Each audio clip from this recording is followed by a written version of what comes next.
Quando nós vínhamos de viagem do Nordeste para cá e vendo aquela ruma de acidentes aí nos trânsitos, nessas BRs aí no nosso país, e eu meditando naquilo e pensando por que Deus permite essas coisas acontecerem. Claro que permitir não quer dizer que Ele é culpado, como muitos querem assim dizer. Mas por que, irmãos? Muitos acidentes muito terríveis, e eu me lembro que nós estávamos no estado de Minas já nos aproximando do estado de São Paulo, e houve ali uma parada ali no trânsito ali de mais de hora, acho que foi 2 horas, foi bastante tempo, porque uma mulher vinha do seu trabalho de moto, naquelas BRs super perigosas, e uma carreta passou por cima dela, e uma coisa muito triste, e parou o trânsito por várias e várias horas. Eu fico pensando, irmãos, um fato na Bíblia, e eu estava meditando que é muito difícil, embora nós creiamos nisso, mas aceitar isso muitas vezes é muito difícil. O fato de que nada, absolutamente nesta vida, acontece sem a permissão de Deus. Isso não é tão simples de aceitar, irmãos. Por que Deus permite muitas coisas? E eu, refletindo naqueles acidentes, eu fiquei pensando, mortes que, pelo menos na minha visão humana, imperfeita e limitada, que não glorificam a Deus. Imagina uma pessoa estar andando no trânsito e perde a sua vida num acidente. Que glória isso traz para o reino de Deus? Uma pessoa perde a sua vida trocando tiro com a polícia. Que glória isso traz para o nome de Deus? Reflitam comigo com isso. Por que Deus permite? Uma pessoa que morre de overdose ou uso de drogas, no tráfico, no crime, entende como é sério? A Bíblia fala que nada absolutamente. João Batista, quando houve uma discussão ali entre os discípulos dele, os discípulos de Cristo, eles vieram olhar, mestre, aquele lá que deu o testemunho dele está batizando e todos lhe saíram ao encontro. João 3,27, João Batista respondeu, olha, o homem não pode receber coisa nenhuma se do céu não lhe for dado. E quando Jesus estava para ser crucificado diante de Pilatos, e Pilatos fez várias e várias perguntas ali a ele, e Jesus ficou em silêncio, e Pilatos veio a indagá-lo com repreensão. Você não sabe que eu tenho autoridade de te condenar e de te libertar? No versículo 11 do capítulo 19 de João, Jesus respondeu, olha, nenhuma autoridade tu teria sobre mim se do céu não tivesse sido dada. E mais tarde, quando o apóstolo Pedro, cheio do Espírito Santo, pregando lá em Atos 4, ele fala desse episódio e ele fala que foi Deus, o Senhor Deus, que ungiu Herodes, Pilatos e os gentios para crucificar Jesus. Irmãos, nada absolutamente acontece sem a permissão de Deus, e muitas vezes é muito difícil nós aceitarmos isso. E quando tragédias acontecem na vida de pessoas que amam a Deus e estão procurando servir da melhor forma possível, não é difícil, irmãos, muitas pessoas desistirem e até mesmo deixarem de acreditar na existência de Deus. Elas preferem crer que Ele não existe do que crer que Ele existe e permitiu que coisas terríveis acontecessem na vida delas. Eu vou citar algumas experiências hoje, mas eu convido os irmãos para abrirem suas Bíblias no livro de Hebreus, no capítulo 10, não sei quantos já abriram. E o tema da mensagem de hoje é o justo viverá pela fé. E como eu já falei, eu creio que os irmãos lembram, eu já preguei essa mensagem aqui, já li esses versículos, a partir do versículo 35 até o 39, capítulo 10 de Hebreus.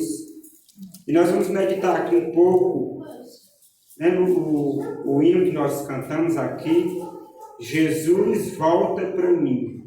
Não demores, não tardes em voltar. E aqui fala que se tardar, espera, porque certamente Ele virá e não tardará. Amém? Todos encontraram? Vamos ler a partir do versículo 35.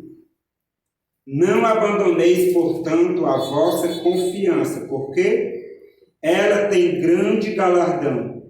Com efeito, tendes necessidade de quê? Perseverança. Para que, havendo feito a vontade de Deus, alcanceis a promessa. Versículo 37. Porque, olha só o porquê de tudo isso aqui. Porque devemos guardar nossa confiança, porque temos necessidade de perseverança, porque precisamos fazer a vontade de Deus, porque ainda dentro de pouco tempo, aquele que vem virá e não tardará. Todavia, o meu justo viverá pela fé. E se retroceder, ou seja, se voltar atrás, se desistir, nele não se compraz a minha alma. Nós, porém, não somos dos que retrocedem para a perdição, somos, entretanto, da fé para a conservação da alma. Interessante, irmãos, que os cristãos hebreus, quando eles receberam o Evangelho, versículo 32 aqui fala, o apóstolo pede para que eles lembrem dos dias anteriores, leia aqui comigo, ó, em que depois de iluminados, eles receberam o Espírito Santo, sustentaste o quê? Grande luta e sofrimentos. Eles foram expostos a espetáculo, ao pobre, a tribulações, a prisões, a espólio dos bens deles. Foi uma perseguição terrível. No capítulo 2, o apóstolo ele elogia eles pela firmeza deles, pela dedicação, pelo zelo que eles tinham na causa de Deus, mas ele fala para que eles continuem com essa mesma diligência até o fim, porque aquele que perseverar até o fim será salvo. E quando nós vamos aqui, em seguida aqui, desse texto aqui, o apóstolo, ele fala com a galeria dos heróis da fé do Antigo Testamento, e ele mostra o porquê que nós precisamos perseverar. Homens pecadores, falhos e fracos como nós, tiveram seus altos e baixos, mas que perseveraram e estão incluídos aqui na galeria dos heróis da fé como exemplos para nós, culminando no autor e consumador da fé, que é quem? Jesus Cristo. Mas eu queria focar aqui em um texto, irmãos, versículo 37. Novamente leia comigo. Porque ainda dentro de pouco tempo, aquele que vem virá e não tardará. Versículo 38. Todavia, o meu justo viverá por quê? Pela fé. Irmãos, interessante que o apóstolo Paulo, em todas as suas cartas, na verdade, no Novo Testamento, ele foca muito nessa frase: o justo viverá pela fé. Será se isso foi uma nova luz que veio por meio do Espírito Santo aos apóstolos? Leia comigo aqui o livro de Romanos, no capítulo 1. Romanos, capítulo 1.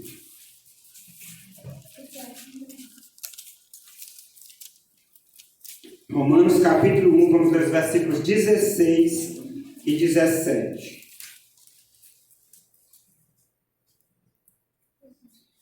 Pois não me envergonho do Evangelho, porque é o poder de Deus para a salvação de todo aquele que crê, primeiro do judeu e também do grego, visto que a justiça de Deus se revela no Evangelho de fé em fé, como está escrito: o justo viverá pela fé. Então o texto que nós lemos em Hebreus 10 é o mesmo texto que está escrito. Onde que está escrito isso? Isso está escrito no Antigo Testamento. Mas antes de lermos e entendermos o contexto que isso foi escrito, porque na verdade, irmãos, eu refletindo e estudando sobre isso, eu entendi que essa frase, o justo viverá pela fé, não retroceda para a perdição, é uma frase que foi uma resposta de Deus a um profeta que estava indagando a Deus. Por quê? Por que Deus permite sofrimento na vida dos seus filhos? Por quê? Mas eu ouvi uma história recentemente. Por que Deus permite uma coisa bárbara dessa, irmãos? Que glória traz isso para o nome de Deus? Um pai de família, um homem trabalhador, um cidadão de bem, estava em casa com a sua mulher e suas filhas. De repente, criminosos entram na casa daquele homem, amarram ele numa sala, violam as filhas dele, a esposa dele, isto na frente dele, e aquele homem transtornado sem poder fazer nada. E a pergunta que eu faço: por que Deus permite uma atrocidade dessa? Um homem que era um cidadão de bem. E a gente ouve uma história como essa e pergunta, por que Deus permite isso? Irmãos, pense comigo, que glória traz para o nome de Deus algo como isso. Diferentemente do apóstolo Paulo, um grande pregador do Evangelho, zeloso na palavra de Deus, que foi degolado, decapitado em Roma, para a glória e honra de Deus, a tal ponto que o próprio imperador, e por pouco ele não se converte ao cristianismo, tamanho o poder, a influência que teve a morte do apóstolo Paulo. O apóstolo João diz a história que ele, ao ser levado cativo para a ilha de Patmos, teve que ser levado escondido, porque o simples fato das pessoas olharem para João redundava em uma vasta colheita para o reino de Deus. Como os apóstolos, como os profetas, como muitas pessoas que foram torturados, foram degolados, foram esfaqueados, foram cerrados ao meio, foram comidos por leões famintos, tudo para a glória de Deus. Mas que glória tem em algo semelhante a isto? Pense como isso é sério, irmãos, e é muito difícil, neste momento, um cristão verdadeiro, um homem que serve, teme a Deus e que está se preparando para encontrar com Jesus, que não tardará, em breve virá. É muito difícil, irmãos, ele continuar crendo. E quando a gente lê aqui Hebreus 10, o povo, eles estavam já retrocedendo, muitos estavam desistindo, e não é à toa que o apóstolo recomenda a não retroceder, que eles permaneçam como eles começaram no início, para eles lembrarem de como eles começaram, sustentaram grande luta, grandes privações, grandes dificuldades, martírio, opressões, tribulações, espólio dos seus bens, mas muitos estavam desistindo. E é nesse contexto que o apóstolo Paulo usa essa questão aqui no contexto da volta de Jesus, para que eles não desistissem. Jesus falou em Mateus 24:3, aquele que perseverar até o fim será salvo. Lucas 21:19, é na vossa perseverança que ganhareis a vossa alma. Então, uma das causas principais que nós jamais devemos desistirmos é porque aquele que não desistir, aquele que perseverar, a despeito do que aconteça na nossa trajetória até o fim, é esse que será salvo. Irmãos, muitas pessoas estão desistindo. Muitas pessoas. E por coisas bem pífias, bem insignificantes. Para gozar dos prazeres do mundo, para ir às farras. E muitas pessoas estão desistindo.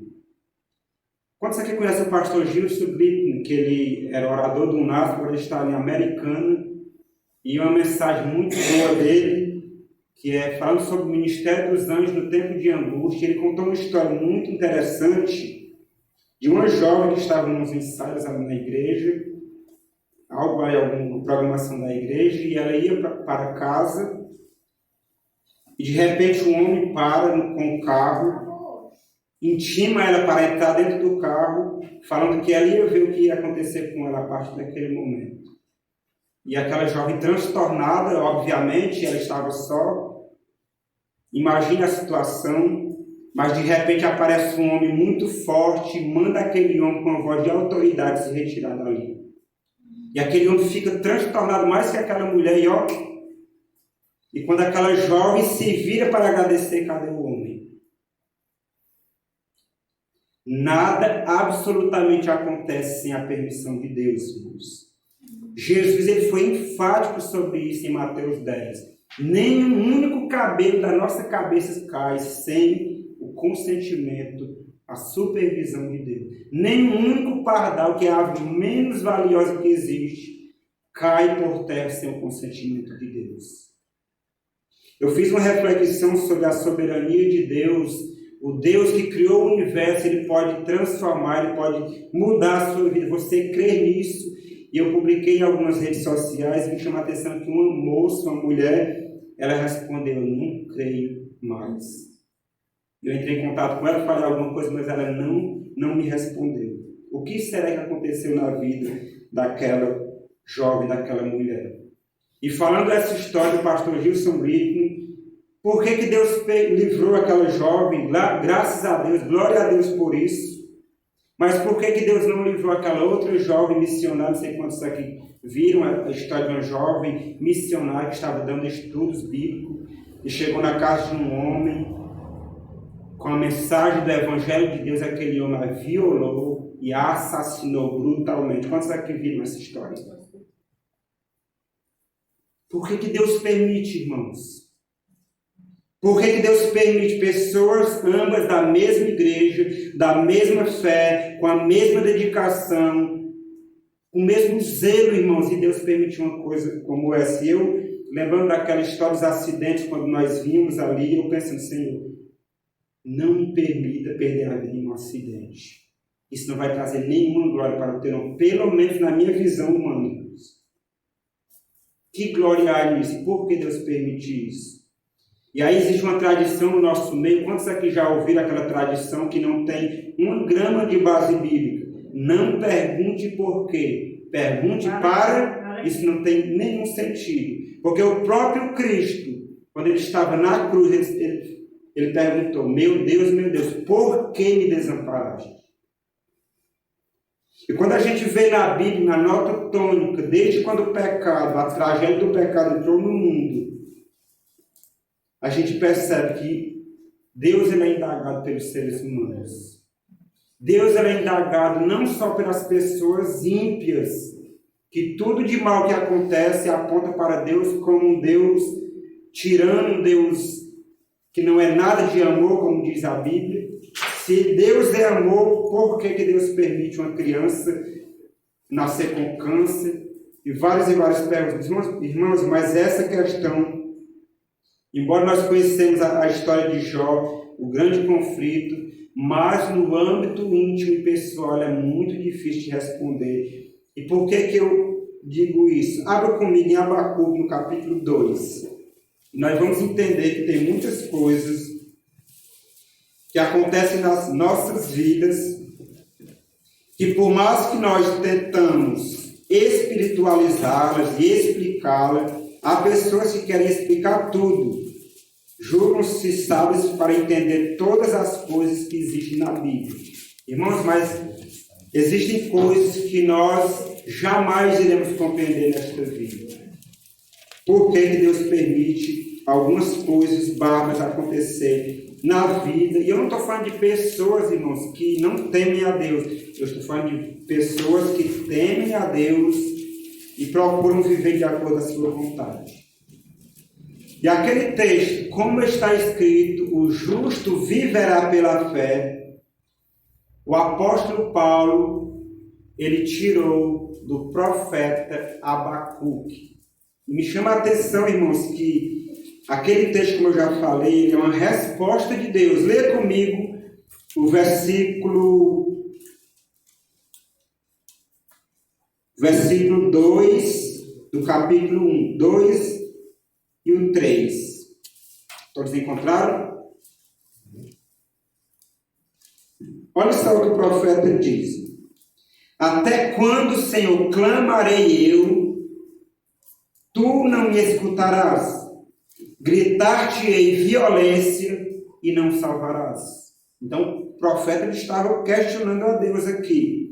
Porque me mostras a iniquidade e me fazes ver a opressão, pois a destruição e a violência estão onde?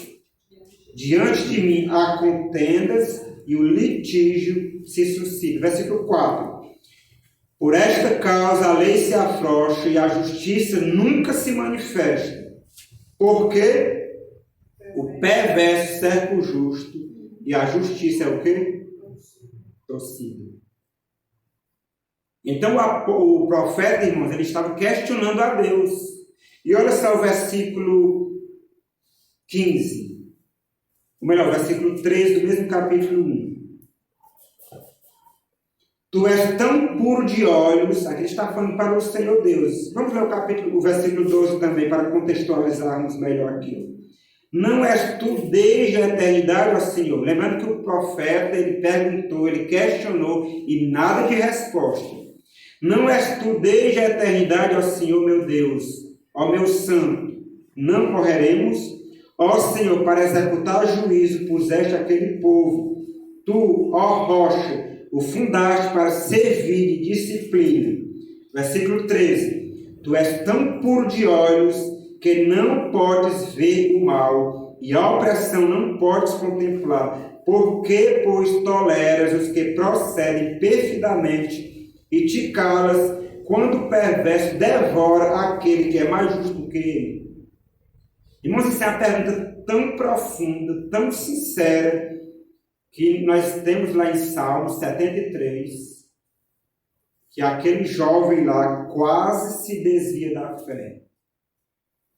Porque ele olhava para a experiência dele como um homem temente a Deus e todo dia, logo cedo, ele começava a se afligir. Todo dia. E ele olhava para os ímpios e eles tinham paz, prosperidade, acumulando as suas riquezas, prosperando. Até o corpo deles era neve, sadio, enquanto eles afligidos o tempo todo. Em Malaquias, o povo ali chegaram à conclusão assim: o melhor é fazer o que é errado mesmo. Porque os que fazem o mal passam por bom diante dos teus olhos. Mas nós que tememos ao Senhor, andamos de luto diante de ti, somos afligidos o tempo todo. E Deus fala que essas palavras foram duras para ele. Eu poderia citar vários exemplos de pessoas que questionaram a Deus, porque Deus, o Deus do juiz, um Deus tão puro, que não tolera o mal, não tolera a opressão, não tolera a iniquidade, não tolera a corrupção e a imoralidade, por que Ele permite que coisas tão terríveis acontecem na vida de muitos dos seus filhos? E eu vou fazer uma pergunta muito difícil aqui, só reflita, irmãos. A experiência que eu falei aqui daquele homem, se Deus permitisse, isso é tão difícil de falar, irmãos, que eu vou tentar falar aqui. Mas se Deus permitisse que vagabundos invadissem a tua casa, pense comigo, depois de um culto familiar, depois de entregar a tua família diante de Deus, de repente bandidos entram ali na tua casa, te amarram, violam a tua mulher, as tuas filhas. Você continuaria crendo em Deus?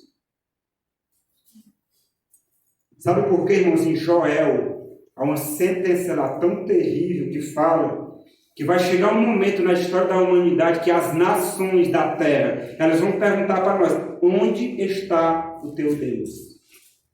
Porque todas as circunstâncias testificarão que Deus não estará conosco. E quem estuda os eventos finais sabe perfeitamente disso. Todas as evidências testificarão que nós estamos em rebelião contra Deus, ao passo que o mundo estará trilhando nos caminhos de Deus em busca da tão sonhada e tão esperada paz mundial.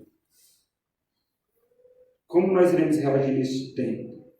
E por que eu faço essa pergunta, irmãos? Porque tem muitas e muitas pessoas desistindo da fé por coisas muito menores. Porque a irmã me falou algo, não gostei, eu não vou mais na igreja.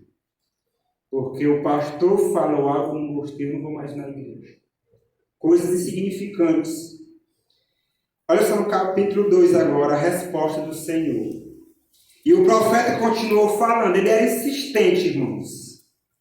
Por-me-ei na minha torre de vigia, diz o profeta Abacuque, colocar-me-ei sobre a fortaleza e vigiarei para ver o que Deus me dirá e que resposta eu terei. A minha, o quê? Ele estava com o quê, irmãos? Ah, Senhor, para quê? Nada disso, irmãos. Ele estava perguntando por que Deus permitiu aquilo. Pelo contexto, a iniquidade de Judá ali, em Jerusalém, Israel já tinha sido contaminado totalmente já, e por a influência dele, Judá também já estava no mesmo trilho. Inclusive, quem está lendo o ano bíblico está acompanhando isso, que Deus já até decidia afastar também Judá da presença dele por um tempo, porque não suportava mais tanta iniquidade. E olha só a resposta de Deus, irmãos. Versículo 2. O Senhor me respondeu e disse. Quem foi que respondeu? O Senhor. Irmãos, quando nós lemos o Novo Testamento, é muito importante nós, por exemplo, aqueles textos que falam como está escrito. Nem olhos viram, nem ouvidos ouviram, nem jamais. Não tem esse texto e tantos outros. É importante nós irmos ver no Antigo Testamento de que contexto se tratava para nós entendermos a mensagem dos profetas. E olha só, o Senhor me respondeu e disse, escreve a visão, grava-a sobre tábuas, para que a possa ler até quem passa correndo. Ou seja, essa mensagem, irmãos, todos irão saber dela. Até quem passa correndo perceberá e atentará para ela. E no versículo 3, porque a visão ainda está para cumprir-se quando? No tempo determinado. Mas se apresse para o fim. E não falhará. Deus nunca falhou. Se tardar, olha o texto.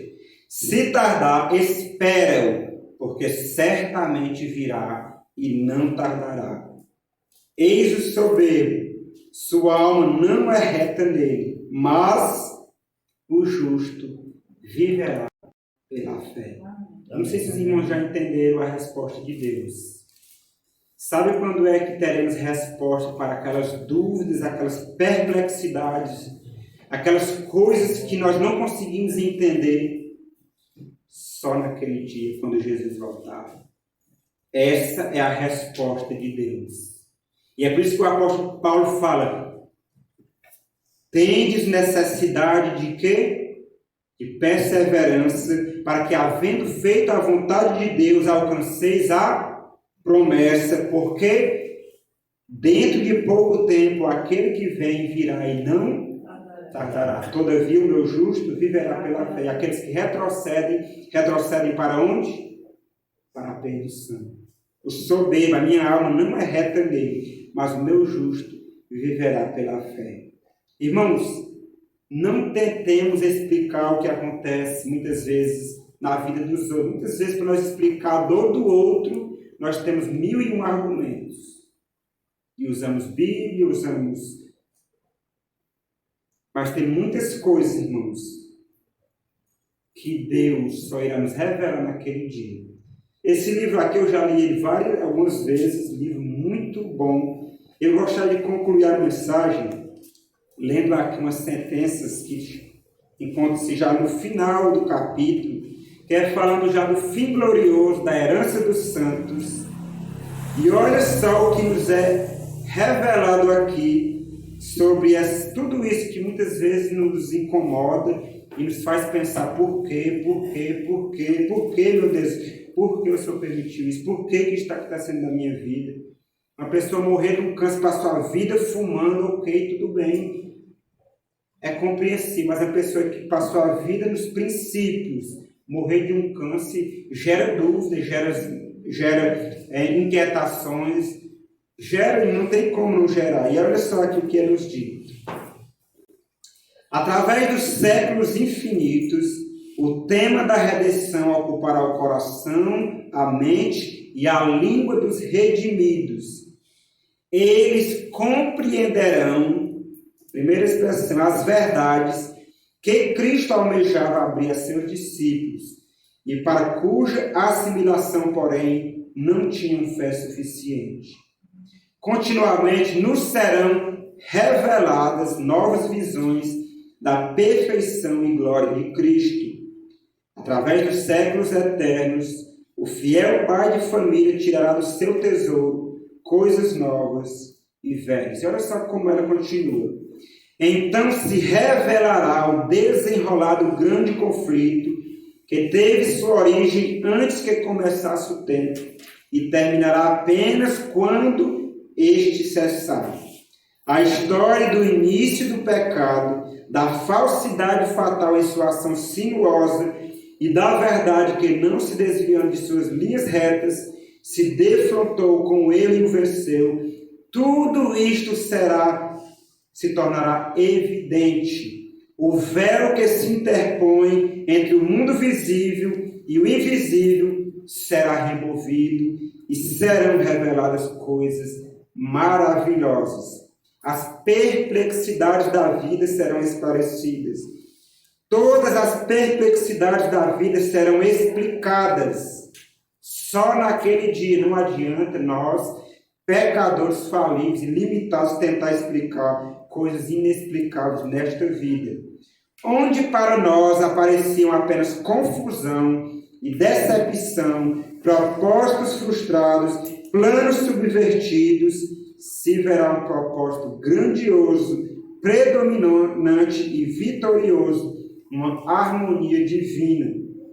Ali Jesus os guiará ao longo das vivas correntes que fluem do trono de Deus. Quando é que Jesus nos guiará para essas correntes? Quando Ele vier. E nos explicará as providências mais sombrias pelas quais nos conduziu para aperfeiçoar o nosso caráter. Tudo que nos tem confundido com relação às providências de Deus será esclarecido no mundo vindouro. As coisas difíceis de compreender serão explicadas. Os mistérios da graça nos serão desvendados. Onde nossa mente finita só havia confusão, promessas quebradas, veremos a mais perfeita e bela harmonia. Saberemos que o amor infinito determinou as experiências que pareciam as mais difíceis e dolorosas. Ao compreendermos o amável cuidado daquele que faz todas as coisas cooperarem para o nosso bem, nós nos alegraremos com alegria indizível e cheia de glória. Amém? Amém. Essa é a mensagem que eu gostaria de transmitir para os irmãos hoje. E concluir com a seguinte nota tônica aqui. Não desista. Amém. Nunca desista. Eu sei que muitos irmãos aqui estão passando por lutas muito grandes. Muitos irmãos aqui. E não só aqui, mas eu falo no nosso povo como um todo, no geral. Mas não desista, irmãos. Não desistamos. Porque a promessa é certa, não falhará.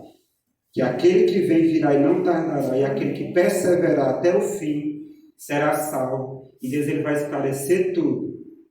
Quem desiste não conhecerá o sabor da vitória. Pega o prazer da vitória. Mas nós não somos os que retrocedem para a perdição. Perseveremos firmes até o fim. Amém?